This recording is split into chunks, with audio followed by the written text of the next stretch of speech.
Assalamualaikum and a very good afternoon to all my Form 5 students. Okay, so for today's video, we're going to continue with 5.3, part number 2. Okay, so in the previous video, in part 1, we already discussed and we already learned how to find a image of a combined transformation where if you have a combined transformation AB, you perform the transformation B first and then you proceed with transformation A. Okay, that's for part 1. Now for this second part of the video, we are going to learn how to describe the combined transformation. Means that you already given the object and the image, and then you are going to describe those combined transformation. And also we're going to learn how to solve problems involving combined transformations. Okay, so far we have already learned several types of transformation. Basically, we have 4 uh, main transformation. Okay. Now, how to describe the combined transformation? We can describe a transformation based on the properties of the image. So, apa yang kita ada kat bawah ni? Now, if we have object kat sini, so we have 2 types of object. Okay, whether the object is congruent or non-congruent. Congruent here means you have the same size. The size remains the same, and non-congruent means the size is actually it's either getting bigger or getting smaller. Okay, so let's see the simple one first, which is non-congruent image. So for the non-congruent image, it's actually a similar image but a different size. So if that's the case, the transformation is enlargement. Okay, so again you have to bear in mind what are the main components in enlargement. Of course, you have the name of the transformation, enlargement, and then you have the what? You have the scale factor. I hope you still remember how to find the scale factor, and also you have the center of enlargement. Okay, so these are the main components in describing enlargement.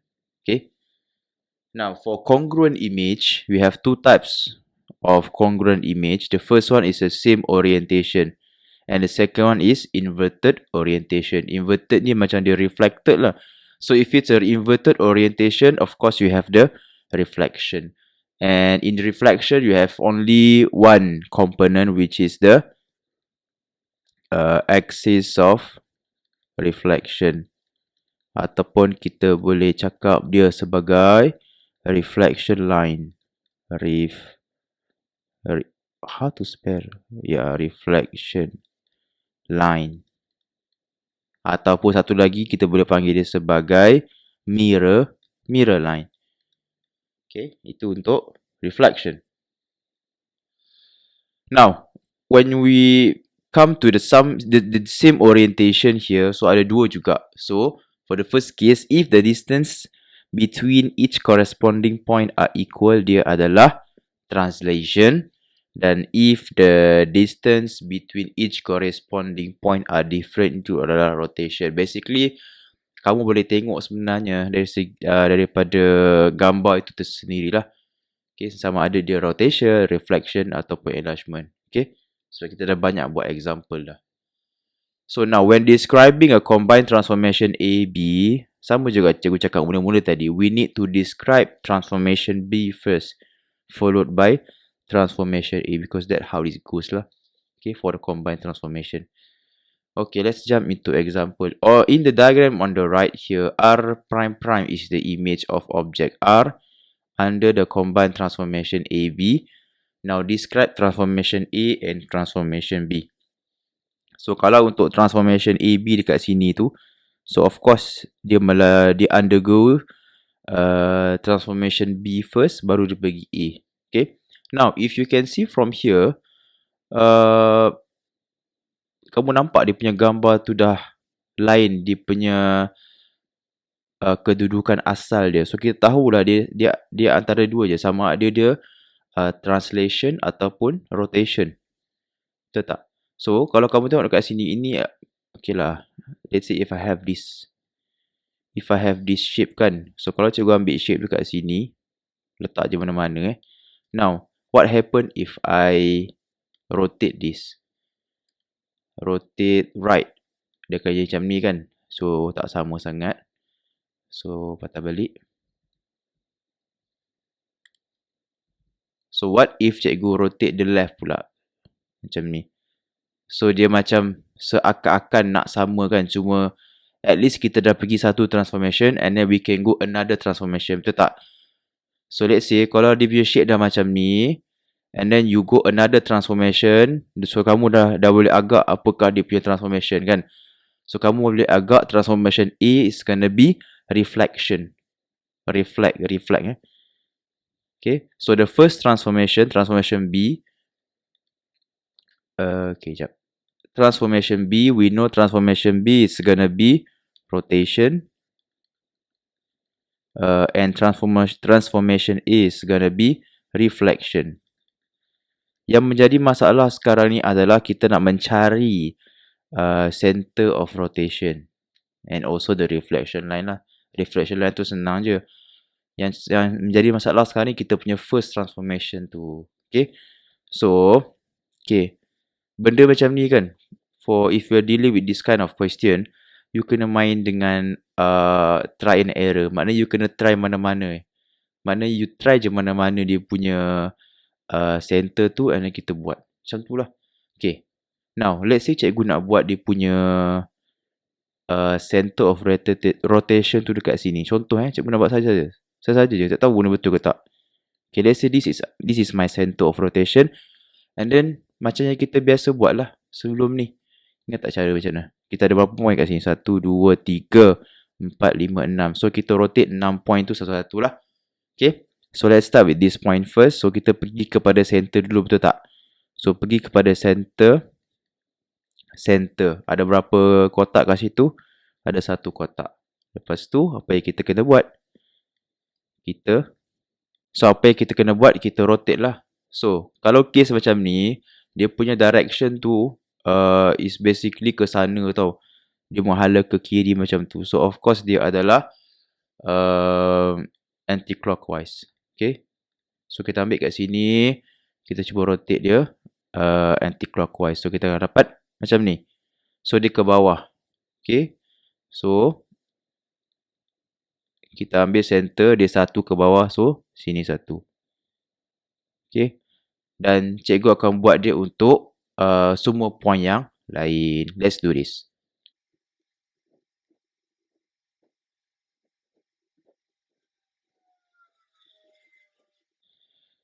Okay. Now, cikgu dah dapat dah dia punya shape. So, dia akan dapat macam ni tau. Bila cikgu sambungkan semua point tu. Okay. Now, kalau dia macam ni, kamu takkan dapat second transformation by reflection, betul tak? Sebab bila kamu reflect, dia akan dapat dekat bawah ni. So, kita punya masalah kat sini adalah kita punya center. So, apa yang kita kena buat? Kita kena tukar lah. So, instead of kita buat dekat sini, so why not kita tukar tempat lain pula? Okay. So, why not kita buat dekat sini pula? Apa akan jadi bila kita rotate dia dekat sini? Okay. So, jom kita buat.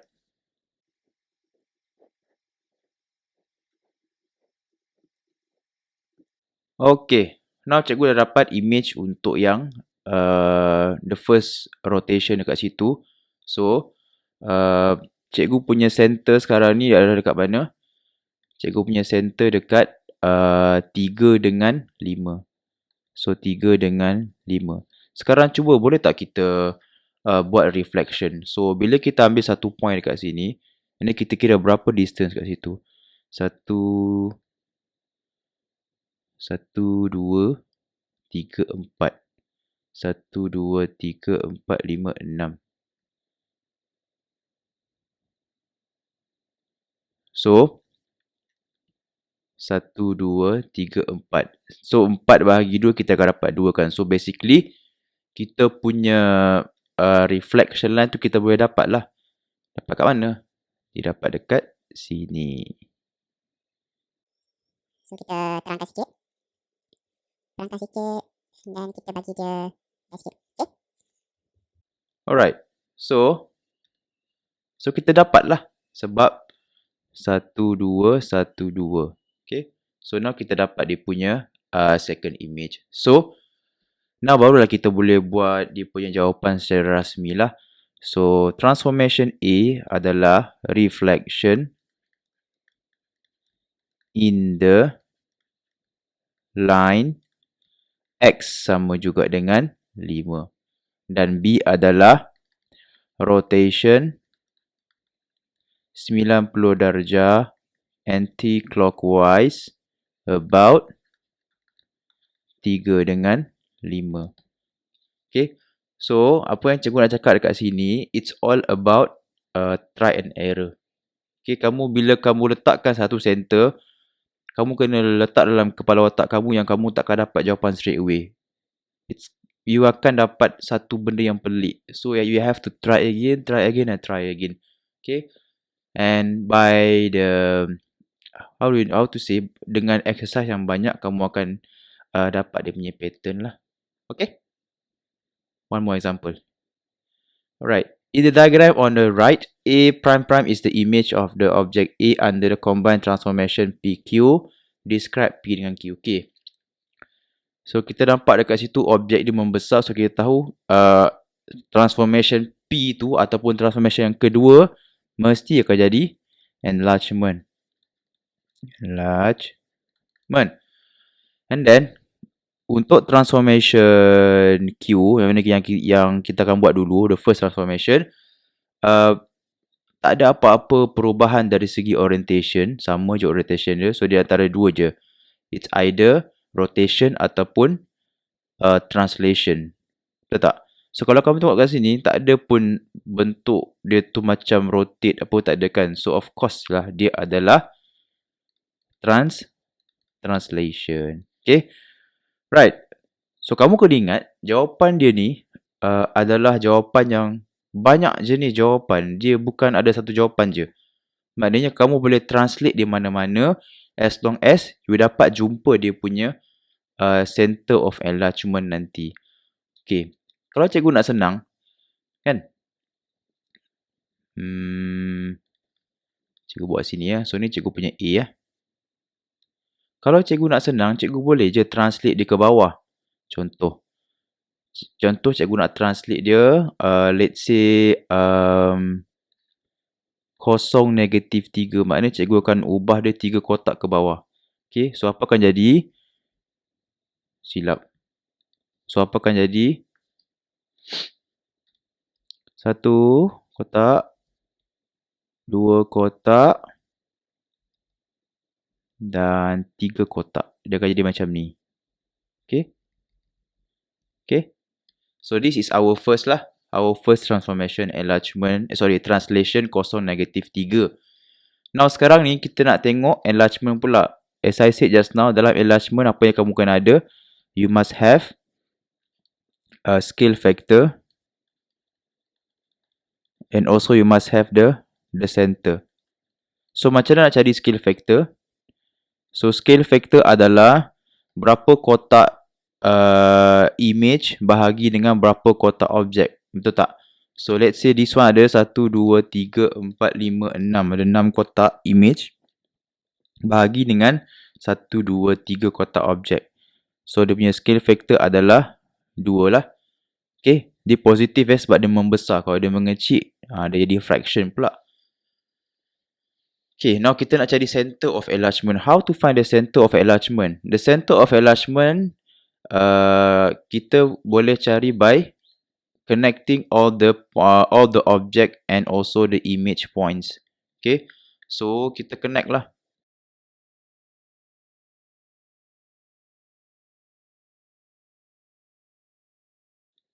Okay, so sekarang cikgu dah connectkan semua object point dengan image point tu. Cikgu dapat jumpa dia punya titik persilangan dia di mana? Di center 3, 6. Okay, so now kita boleh conclude lah. So, P adalah enlargement,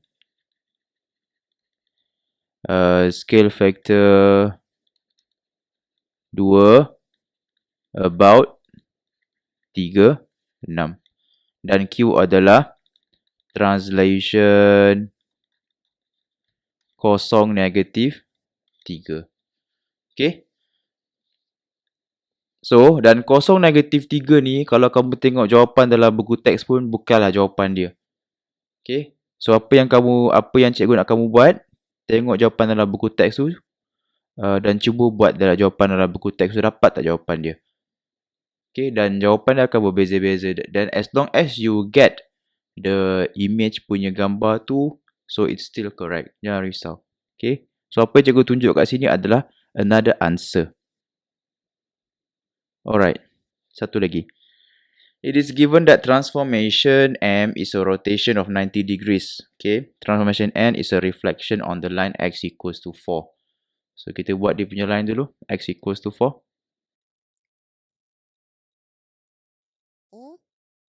Bagi tebal sikit. Dan kita boleh bagi dia dotted line. Okay. What's that? Draw the image of object H under the combined transformation Mn. So, kalau Mn, you have to what? You have to do N first. Baru kamu boleh buat N. So, transformation N is a reflection on the line. So, kita buatlah dia punya transformation tu. So, bagi cikgu buat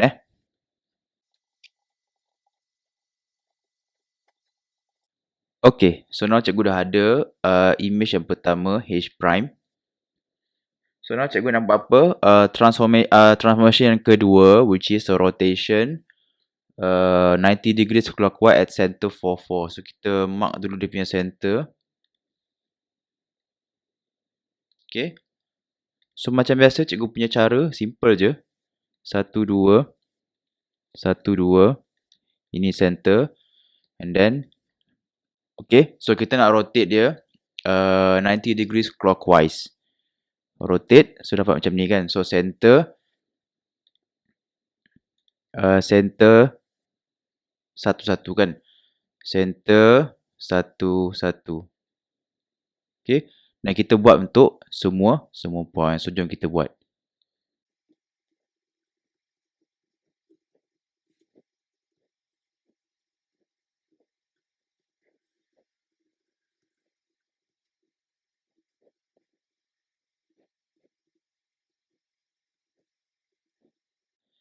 Okay, so kita dah dapat dah dia punya second image, which is transformation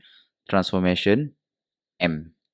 Okay, so ini dah siap A. So now second B pula. Hence, describe a single transformation which is equivalent to the combined transformation Mn. So kalau kita tengok dekat sini, kita boleh nampak yang sebenarnya image yang ini dan ini adalah sebenarnya image yang reflected. So, kalau kita boleh draw satu line in between dia punya image tu, let's say kita draw macam ni.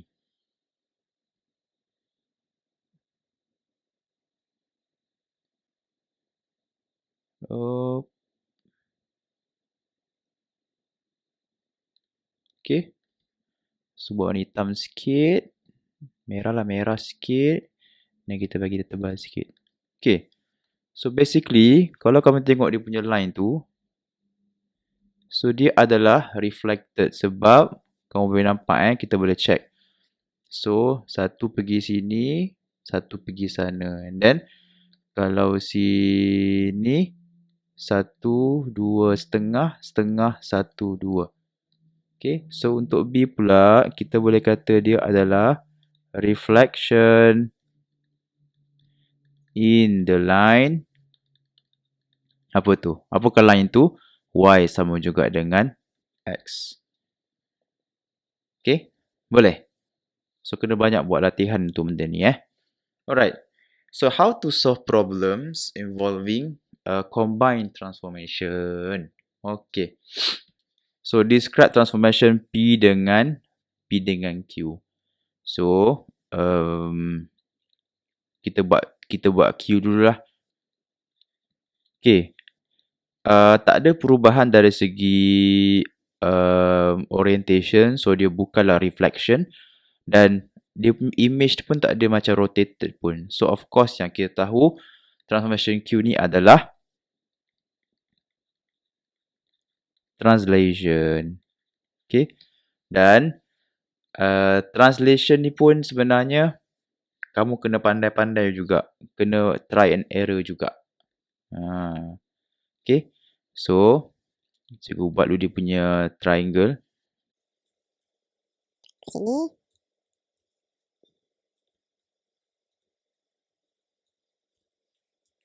Okay. So, kalau kita main-main dengan dia punya triangle ni, let's say kita pergi bawah, let's say tu macam tu kan. Okay. So, kalau buat macam ni pun, okay, and then kita cuba nak cari dia punya center, dapat tak?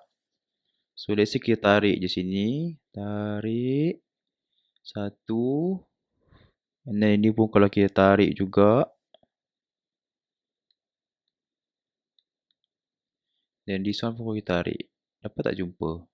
So, sebenarnya boleh jumpa kita boleh jumpa dia punya center of enlargement. Tapi tak cantik lah, betul tak?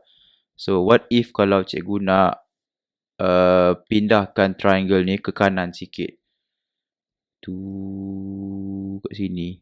Cikgu nak bagi dia senang sikit nak cari dia punya center. Okay. So, I think this one is better, right?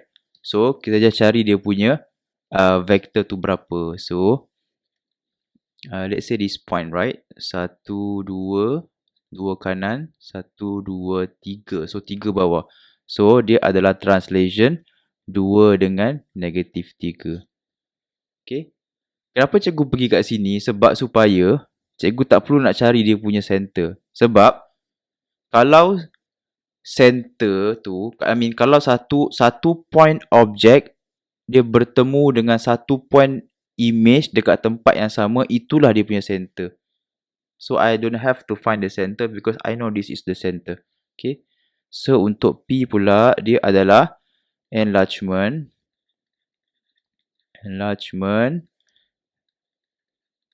scale factor berapa tu? Tengok sini 1, 2, 2 kotak. 1, 2, 3, 4 kotak. So, 4 bahagi 2 kita akan dapat 2. About 5, 4. Macam tu je. Okay. Macam mana lah kita nak buat describe a single transformation which is equivalent to the transformation PQ. So, kalau kita padamkan this one. Okay, so let's say kita assume this is the image and this is the object. How are we going to find the transformation? Single transformation dia bukan combine. So, of course, dia adalah enlargement. Scale factor tidak berubah ya. Scale factor 2. Yang berubah adalah dia punya center. So, now barulah kita kena buat line tersebut. Sebab dia suruh buat kan. So, kita buat je lah line. Tarik sini.